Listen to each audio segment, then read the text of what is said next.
مرحله 1/8 نهایی مسابقات جام ملت‌های آسیا در اوج هیجان به پایان خودش رسید و 8 تیم برتر این مرحله تونستن به دور بعد که 1/4 نهایی صعود بکنن. در اولین روز تیم ملی استرالیا تونست در یک بازی تقریبا یک طرفه و نسبتا راحت تیم ملی اندونزی رو با 4 گل شکست بده و به مرحله بعد راه پیدا بکنه و همچنین شگفتی ساز این دور از رقابت‌ها تیم ملی تاجیکستان تونست تیم ملی قدرتمند امارات رو 1-1 متوقف بکنه و در ضربات پنالتی با نتیجه 5-3 تونست امارات رو شکست بده و به مرحله بعد بره. یه هایلایتی از این دو بازی رو ببینیم، بازی استرالیا با اندونزی و بازی تاجیکستان با امارات.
در روز دوم مرحله 1/8 نهایی بازی بسیار هیجان انگیز تیم ملی اردن و تیم ملی عراق که برخلاف خیلی از پیش‌بینی‌ها تیم ملی اردن تونست با نتیجه 3-2 عراق رو شکست بده. عراق که با 3 برد پیاپی و 9 امتیاز به این مرحله صعود کرده بود و اردن تونست یک شگفتی خلق بکنه. البته خیلی از تماشاگرای عراق و طرفدارای عراق معتقد بودن که شکستشون رو باعث تصمیم داور این دیدار آقای فغانی بوده، ولی خب بعداً AFC اطلاعیه داد که اشتباهی توسط داور صورت نگرفته و تیم عراق جام ملت‌های آسیا رو ترک کرد در یک بازی فوق‌العاده پرتنش که حالا با هم هایلایتش رو می‌بینیم. در دومین بازی این روز هم میزبان این رقابت‌ها تیم ملی قطر تونست 2-1 فلسطین رو شکست بده و بدین ترتیب در روز دوم تیم قطر و تیم ملی اردن به مرحله بعد راه پیدا کردن.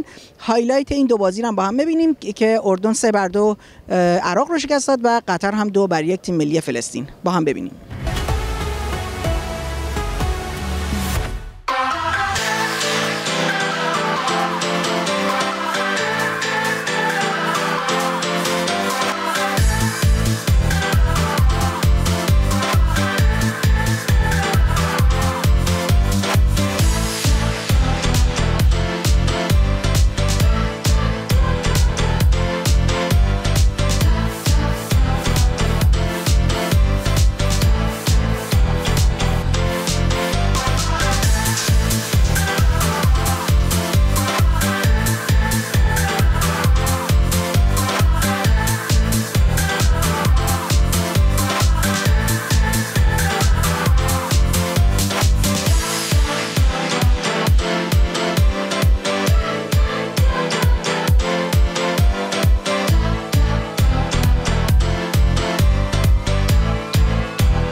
در روز سوم مرحله 1/8 نهایی مسابقات جام ملت‌های آسیا تیم ملی ازبکستان تونست با نتیجه 2-1 تیم ملی تایلند رو شکست بده و به جمع 8 تیم برتر این مسابقات راه پیدا کنه و در حساس‌ترین مسابقه این مرحله تیم ملی کره جنوبی به مصاف تیم ملی عربستان رفت و در یک بازی سخت و نفسگیر تیم ملی کره جنوبی تونست با ضربات پنالتی تیم ملی عربستان رو شکست بده. بازی در وقت معمول و در وقت‌های اضافه با نتیجه 1-1 به پایان رسید. اونم در شرایطی که کره جنوبی گل دقیقه 99 که به ثمر رسوند باعث شد که مساوی این بازی رو به وقت‌های تلف شده ببره و در نهایت در پنالتی تونست تیم عربستان رو از گردون مسابقات حذف کنه. بدین ترتیب تیم ملی عربستان هم که یکی از نامزدهای کسب عنوان قهرمانی بود از دور مسابقات کنار رفت. با همین دو تا بازی رو ببینیم. بازی ازبکستان جلوی تایلند که 2-1 ازبکستان برد و بازی تیم ملی کره جنوبی و عربستان رو با هم دیگه ببینیم.